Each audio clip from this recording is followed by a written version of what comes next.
السلام علیکم۔ آج ہم مومن کی سوانح اور فن کے بارے میں پڑھیں گے، یعنی کہ مومن کے حالات زندگی اور ان کے کلام، شعر و شاعری کے بارے میں ہم پڑھیں گے۔ اور تو چلیے شروع کرتے ہیں۔ مومن خان نام اور مومن تخلص تھا۔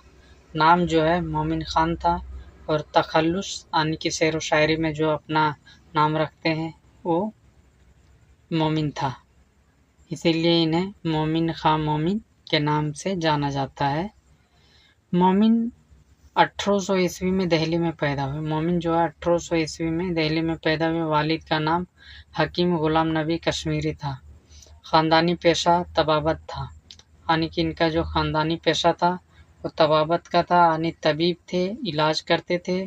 دوا جڑی بوٹی وغیرہ سے پہلے جو جس طرح کے علاج ہوتے تھے اس طرح کے یہ ایک حکیم تھے، یعنی کہ اب کے لحاظ سے کہا جائے اب کے زمانہ تو ڈاکٹر تھے۔ مومن کے دادا مغلیہ سلطنت کے آخری دور میں کشمیر سے دہلی جا کر آباد ہو گئے، یعنی کہ مومن کے جو دادا تھے مغل سلطنت کے کال میں جو ہے مغل سلطنت کے زمانے میں آخری زمانے میں وہ کشمیر سے دہلی آ کر بس گئے۔ وہاں مغلیہ دربار میں رسائی حاصل ہوئی اور شاہی طبیبوں میں شامل ہو گئے، اور وہاں دہلی جانے کے بعد جو ہے مغل دربار سے ان کا وابستہ ہوا اور بادشاہوں کے علاج بھی کیا کرتے تھے۔ مومن نے ابتدائی تعلیم شاہ عبد القادر دہلوی سے حاصل کی، یعنی کہ شروع میں جو ابتدائی تعلیم جو ہے انہوں نے شاہ عبد القادر دہلوی سے حاصل کی۔ فارسی کی تعلیم بھی حاصل کی۔ علم طب اپنے چچا اور والد سے سیکھا۔ علم نجوم اور رمل میں بھی کمال حاصل کیا، یعنی کہ جو ہے فارسی کی بھی تعلیم حاصل کر لی اور علم طب اپنے چچا اور والد سے، یعنی کہ ڈاکٹری یا حکیم کہہ لیجیے یا علاج کسی کو کرنے کی جو ہے اس فن کو جو ہے انہوں نے اپنے چچا اور والد سے سیکھا۔ اور نجوم اور رمل میں بھی کمال حاصل، یعنی کہ جو ہے نجوم اور رمل وہ چیز ہے جیسے ہم گھر میں کوئی طرح کا دقتیں پریشانی یا خیر و برکت نہیں ہوتا تو ہم کسی کے یہاں جاتے ہیں دکھانے کے لیے نجومیوں کے پاس، تو بتاتے ہیں کہ تیرے گھر میں یہ چل رہا وہ چل رہا وہ ہے یہ ہے بھوت ہے، یہ دنیا داری کی باتیں بولتے ہیں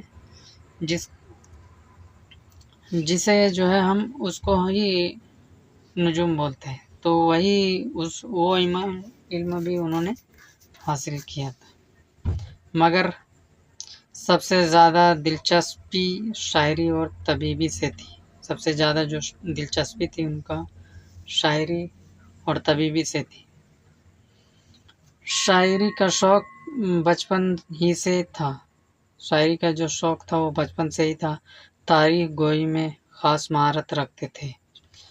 مومن نے 1852 عیسوی میں دہلی میں وفات پا گئی۔ 1852 عیسوی میں وہ وفات پائی تھی۔ 1800 عیسوی میں پیدا ہوئے تھے، یعنی کہ 52 سال تک بحیات رہے۔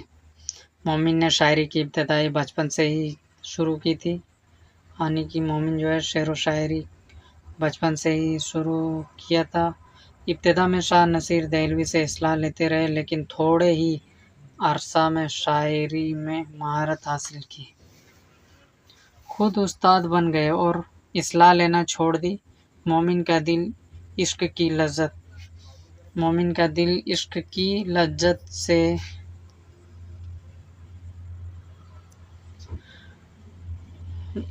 لذت سے خوب واقف تھا، اس لیے مومن کے کلام کی سب سے پہلی خصوصیت رنگ غزل ہے، یعنی کہ وہ عشق و محبت کے جو ہے مضامین اپنے کلام میں زیادہ پیش کرتے تھے۔ ان کی غزلیں فلسفیانہ ساخت سے بھی خالی نہیں ہیں۔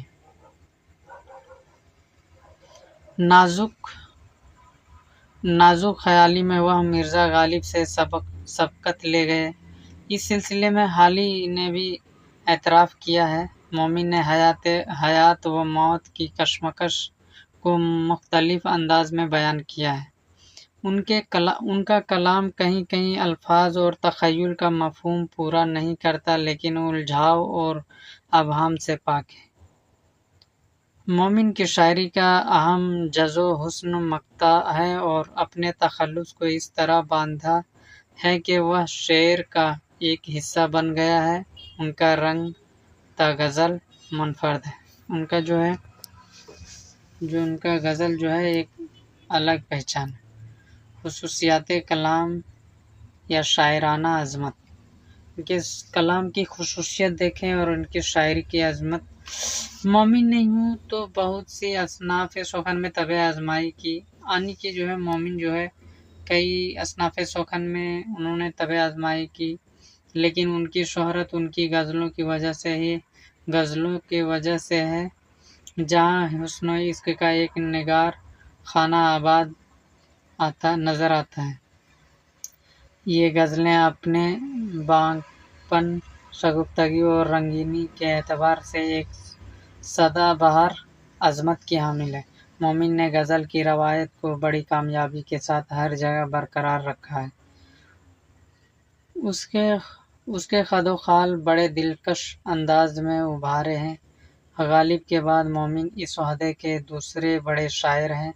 غزل ان کا اصل میدان ہے اور ان کی غزل کا دائرہ حسن و عشق تک محدود ہے، لیکن اس محدود دائرے میں انہوں نے ایسے کمال کا مظاہرہ کیا ہے کہ آج اتنا زمانہ بدل جانے کے بعد بھی اہل نظر ان کی غزل پر فریفتہ ہے۔ یعنی کہ جو ہے مومن جو ہے ایک غزل کے شاعر ہیں۔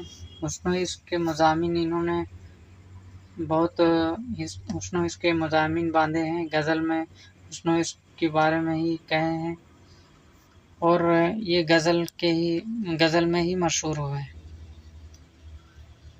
غزل اپنے اصلی معنی میں عورتوں سے گفتگو یا عورتوں کے بارے میں گفتگو ہے، یعنی اس میں حسن و عشق کی باتیں بیان کی جاتی ہیں، لیکن رفتہ رفتہ دھیرے دھیرے اس میں وسعت پیدا ہوتی گئی اور زندگی کے تمام موضوعات اس میں داخل ہو گئے۔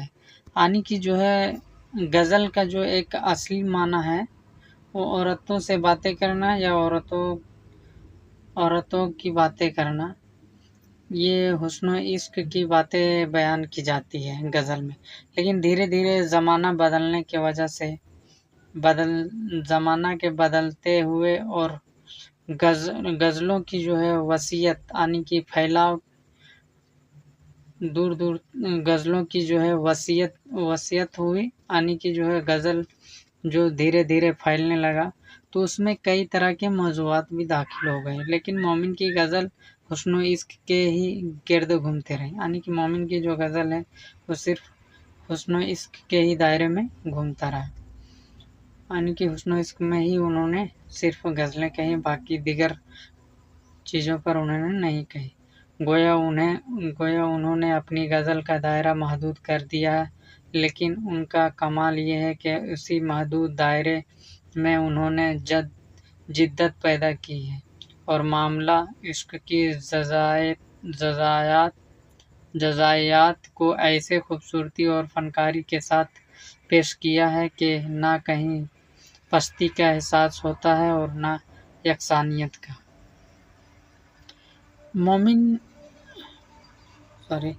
ممکن ہے غزل مومن کی اس خصوصیت کا سبب یہ ہوا کہ مومن نے زندگی میں واقعتاً عشق کیا تھا اور ایک پردہ نشین خاتون کو چاہا تھا، یعنی کہ مومن کا جو غزل کہنے کا جو یہ وجہ یہ تھا کہ انہوں نے واقع میں عشق کیا تھا اور ایک پردہ نشین خاتون کو چاہا تھا۔ یہ شاعرہ تھی، یعنی کہ وہ جس سے عشق کیا تھا مومن نے وہ ایک شاعرہ تھی، وہ بھی ایک شاعر ہی مان لیجیے، شاعر ہی تھی، اور حجاب تخلص کرتی تھی۔